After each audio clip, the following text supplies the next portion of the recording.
This is Glass City Humanist, a show about humanism, humanist values, by a humanist. Here is your host, Douglas Berger. Religious conservatives are performing school assemblies and funneling kids to church, all at taxpayer expense. And earlier this month, the SHoWLE Board voted to ban weapons at meetings. I explain why. Glass City Humanist is an outreach project of the secular humanists of Western Lake Erie, building community through compassion and reason for a better tomorrow.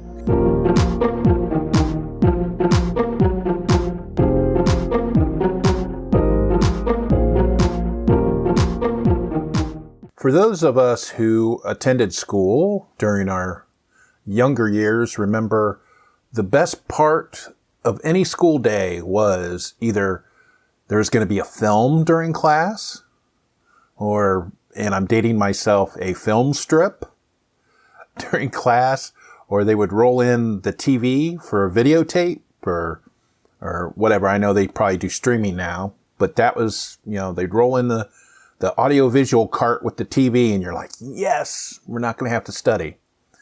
The second greatest thing about school sometimes was the school assembly.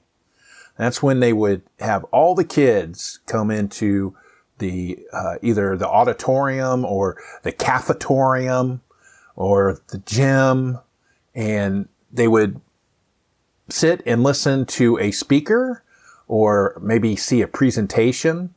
I know some comedy shows have parodied the school assembly, like they'd have like some kind of singing people making crude comments or something like that. But, a lot of these school assemblies are, it's how you can do presentations about certain things like character building, or don't bully kids, or just say no to drugs. That was a big one back in my day too. Anyway, so you have these school assemblies, and it's kind of big business. These groups and people, for the most part, they charge money to come in and speak to a school, and so it comes out of the school budget. It's taxpayer money. Well, the religious conservatives in this country have latched onto this as a revenue stream, I guess. And it's also, they can use it to indoctrinate children and try to get them to come to church. And so you might be saying, Doug, how does that happen? Well, there's this is how they do it, is they get around the church and state separation, is they offer a school assembly on should be a non-controversial issue, let's say character building. And they come to the school, or somebody tells the school about it and the school inquires, and they said, we can bring this certain speaker to your school. It's going to cost a certain amount of money, but, maybe somebody donates money to have it done or whatever. It's going to cost money. We'll come in, we'll give you a presentation. The school is like, great, because then we don't have to do something on our own. So the speaker comes in, they're a motivational speaker, they give a great program, get the kids all jazzed up about whatever topic it is, whether it's anti-bullying or character building or whatever. And then the speaker says, hey, by the way, if you'd like more of this great assembly experience, why don't you come to St. Mark's Lutheran Church tonight at 7 p.m., or come back to the gym tonight after school at 7 p.m. for more of this, for a concert or another extension of the assembly. And so that's how they get around, because this outside extension to the school assembly is a religious service. They give testimony. They invite kids to a church. They talk about God and Jesus. And because it's outside the school time, it's perfectly legal. I think it's unethical, because a lot of times these school assemblies during the day, these supposed secular school assemblies during the day, are mandatory. And so you have these impressionable kids, and they get motivated by this speaker, and the speaker says, come on, you want to keep feeling this? Come on tonight. And they come out tonight, and they're vulnerable, and they get exposed to religious teachings or testimonies or prayer or whatever. And so that's how that system works. And so you have to be very careful what motivational speaker you deal with, or what company, because a lot of these are not companies, but not for profit. They're not nonprofit companies that have a network of speakers. We had something that happened like that just last week, a week or two ago, up in Bedford, Michigan, which is a suburb of Toledo. And they had this group come in, and it was called Carry the Cure. And it bills itself as a nonprofit organization that utilizes clinical tools, cultural traditions, and faith-based methods to offer communities comprehensive suicide and abuse prevention and healthy lifestyle skills. The problem is that Carry the Cure leans more on the faith-based methods rather than clinical tools. They don't use any science. They don't offer any science.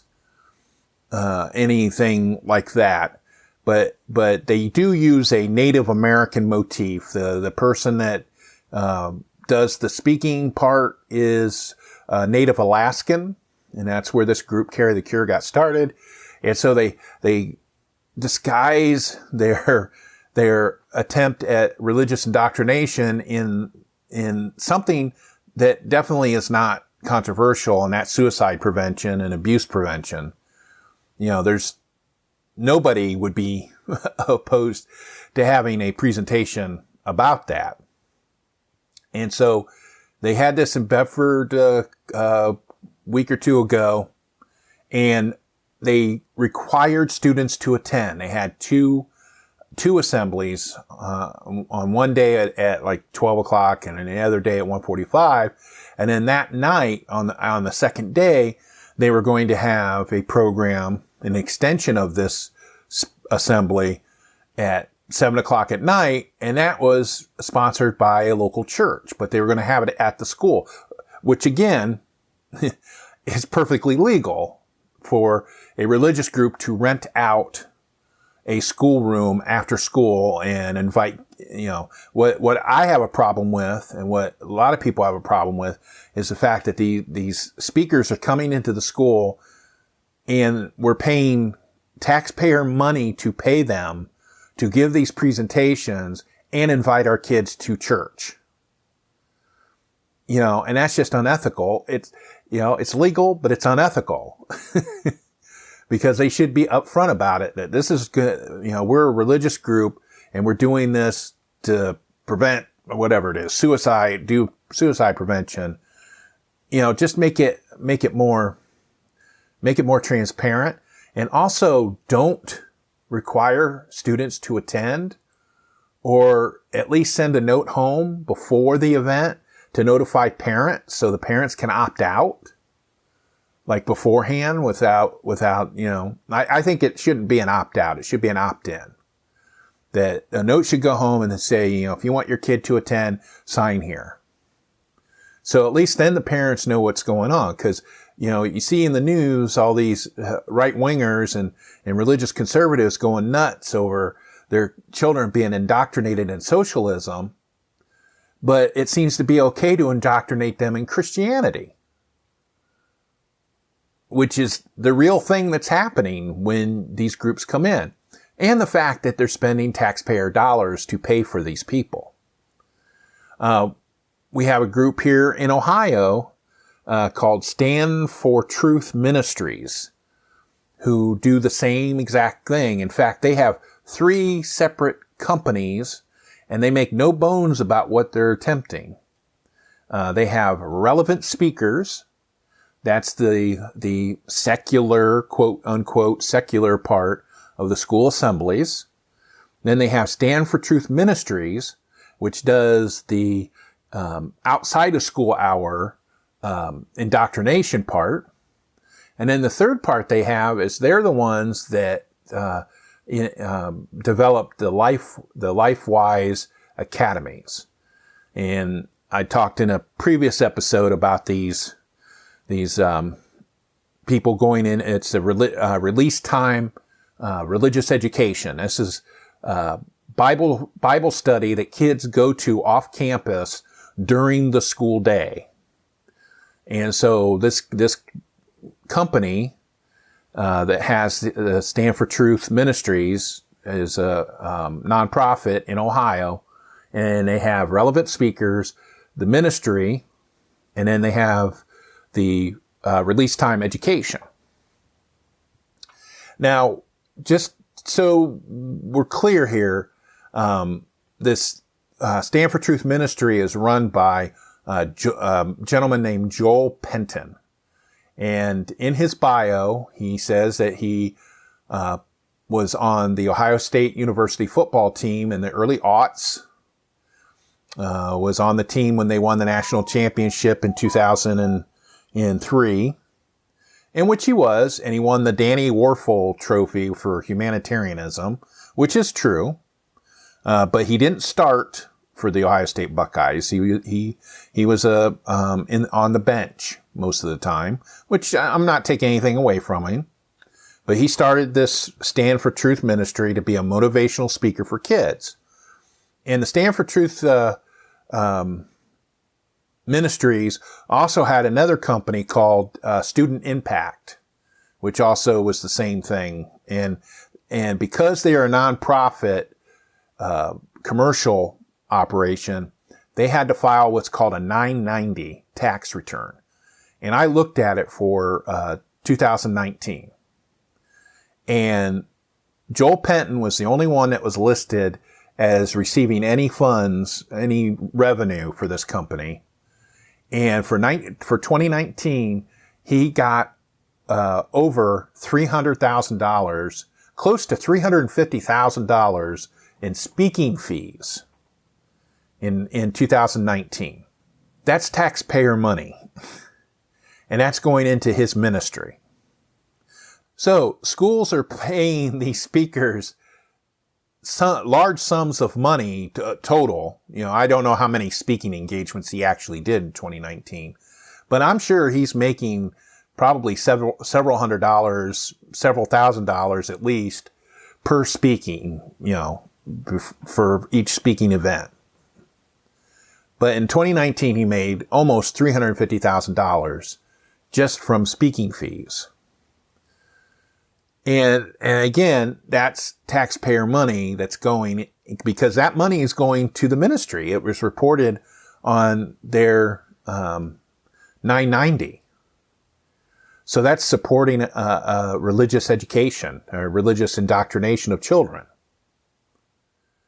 So yeah, Joel Penton, he runs that. He's a decent guy. I haven't heard any bad things about him. He's not in the news negative for any negative things. And what he's doing is a good thing. I think on the website, one of his topics was making good choices. I don't have a problem with that. Yes, we should try to help kids make good choices. But again, it's the after school stuff that I have a problem with.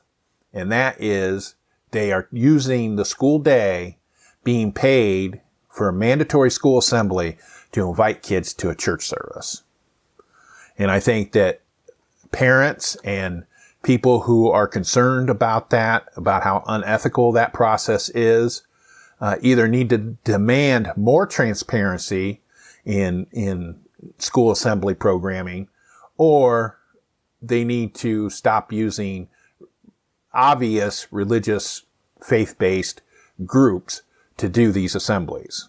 Because none of this stuff, suicide prevention, abuse prevention, making good choices, character building, none of those topics are exclusive to religion. You can find secular, non-religious groups to put on those school assemblies. I know they're out there. and that can be done. And we need to start doing that because look how that led right to the release time education. And like I said, on their website, Stand for Truth Ministries, they make it clear that is their goal, is to butter them up during the quote secular unquote school assembly, invite them to the church service at night, and then get them with the release time religious education, which is strictly Christianity. And so we just need more transparency and stop spending taxpayer money to support religious groups. Do you like what you hear? Would you like to support the show so we can make it better? You can write a review for podcast apps that allow reviews. You can share our website, glasscityhumanist.show, with your friends, and you can donate to the show using the donate link on the website. Any support is appreciated.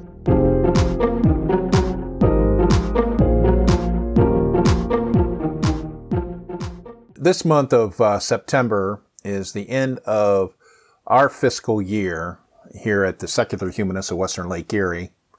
And we get started with some initial planning. We have our board elections coming up in October. So if you're a member and you're interested in being on the board, send us a note. Let us know on the website. There's an interest form that's available. Just let me know or what have you. Anyway, so, we're a democratically run group and we have a board of directors. And so the board of directors, and I'm on it, I'm the president, obviously. We do the day-to-day operations of the group. And one of the important functions of a board of directors is to set policies and how we're going to conduct business, how we're going to have our meetings, what we're going to spend money on. And we do that on behalf of the membership because, trying to get everybody in the same room to decide how to spend money or how to program the group would be tedious. And so that's how a democratic group works is you elect other members to act on your behalf. One of the things, we're in a city, we're based in Toledo, Ohio. And like many cities, Toledo's size and larger, they're having problems with gun violence. And it's not just random shootings. It's not like active shooters. There's been a lot of those, but the everyday gun violence is not active shooter, lone wolf, random shootings. A lot of these shootings that are going on in the different cities are either gang-related, drug-related, or domestic violence. We've had several where families were getting together and an argument breaks out and Uncle Ernie breaks out his gun and shoots people because he's pissed off. And a majority early in the year, a majority of the homicides due to gun violence was domestic. It was, boyfriends or husbands killing their wives or for the most part, that's what it was. Okay. And so one of the things that's been going on is that religious conservatives and religious conservatives in political power have a gun fetish. They start believing those old movies where the gunfighter is walking down the street packing heat and he takes out the bad guy. But that's a common myth, that there's a good guy with a gun taking out a bad guy that wants to do harm. It's about power. People, men in particular think that they're more manly if they're carrying a gun. That's why, you have the problem where you see people, with AR-15s walking into a grocery store, when the gun violence comes up, because they think they're being macho. That's the thing. It's about being macho and a power trip. It has nothing to do with protecting the community. Because a lot of these guys, it's easy to get these guns. You just fill out a form, and unless you're a convicted felon, they're practically going to give it to you. They've reduced the amount of time you have to wait. You don't have to have any training, and so the worst kind of person with a gun is somebody that doesn't have any training. Look at what happens with the law enforcement and some of the bad outcomes from law enforcement being trigger happy in some of these situations where unarmed people are being shot many, many times and being killed for traffic stops or carrying loose cigarettes or walking home from the store. And in a lot of these cases, these are law enforcement officers who are supposedly trained on how to use their weapons. Now imagine Joe Schmo down the street. He saves up his money and buys an AR-15 and he thinks he's, cock of the walk. Those are the people that I'm afraid of. I'm not afraid of a hunter who goes and hunts deer or every year, or a sworn police officer. Well, I'm kind of nervous with a sworn police officer because you never know. But the people that really bother me are Chad and Jack Schmo down the street who got a new gun and think it's a toy. So, a lot of members in the group, we've been talking about the gun violence and what to do. And we're concerned that there's been a lot of talk and not a lot of action. We know what will solve a lot of this gun violence. And that's banning guns completely. Barring that, severely regulating ammunition.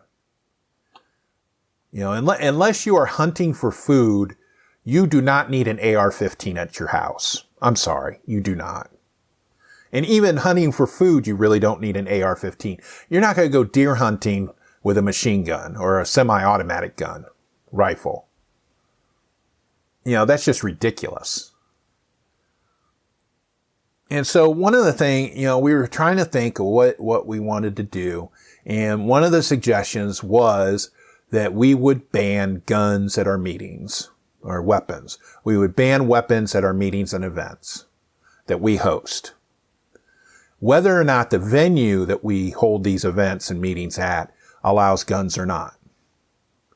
And that's what we decided to do. The board on the 20th voted to institute a weapons ban for our meetings and events. The resolution reads in part, we wish to provide a safe space where, for a short time, people don't have to worry about being shot or killed by a deadly weapon.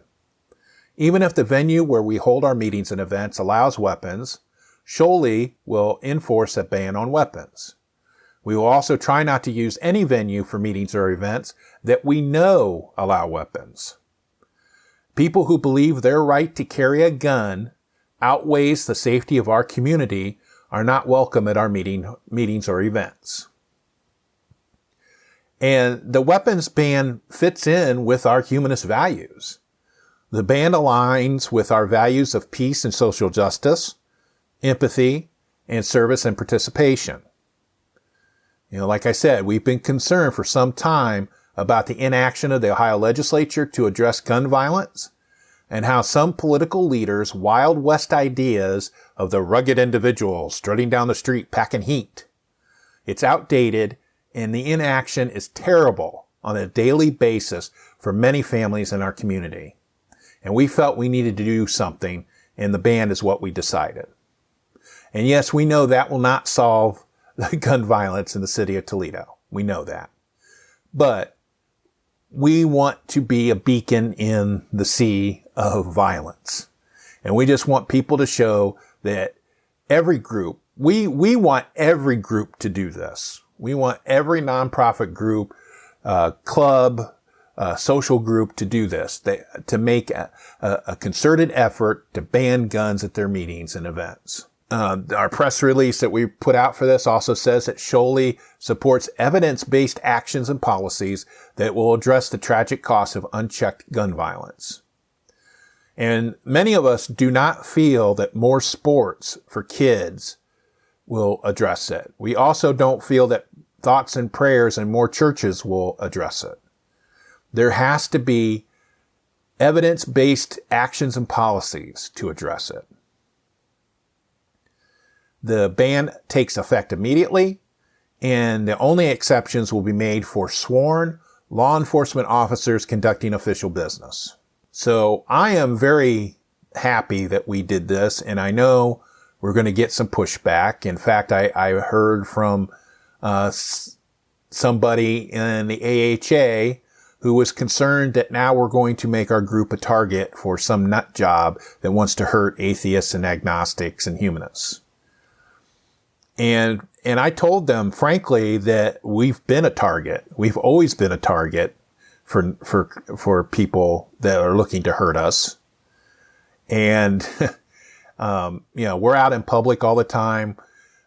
We had a booth at the Toledo Pride Festival a few weeks back. And to be honest, it was open and in the public. And with so many of these active shooter things that have happened over the last few years, I get nervous being out in public. Just not even as a humanist or having a booth, but just being out there in public in large crowds. And so we were setting up this booth, and I was checking out routes that I could take if I started hearing shooting or if somebody said there was a shooter. There's a target, a Pride Festival. They even had, there's been at least one or two LGBT events that have been hit. There was that bar, the Pulse nightclub in Florida, that had a mass shooting. And that was LGBT. So here I am, a humanist at LGBT. It was like target on target on target. But what are you going to do? You can't not live your life. There's just, I get nervous being in large crowds, and that's not going to go away because these yahoos that don't understand that not everybody should have a gun. Not everybody needs a gun. And we need to have better policies and better ways of dealing with gun violence than just shrugging our shoulders and saying, what are you going to do? So that is my call to action to humanists and other organizations. Take an active stand and ban guns at your meetings and events.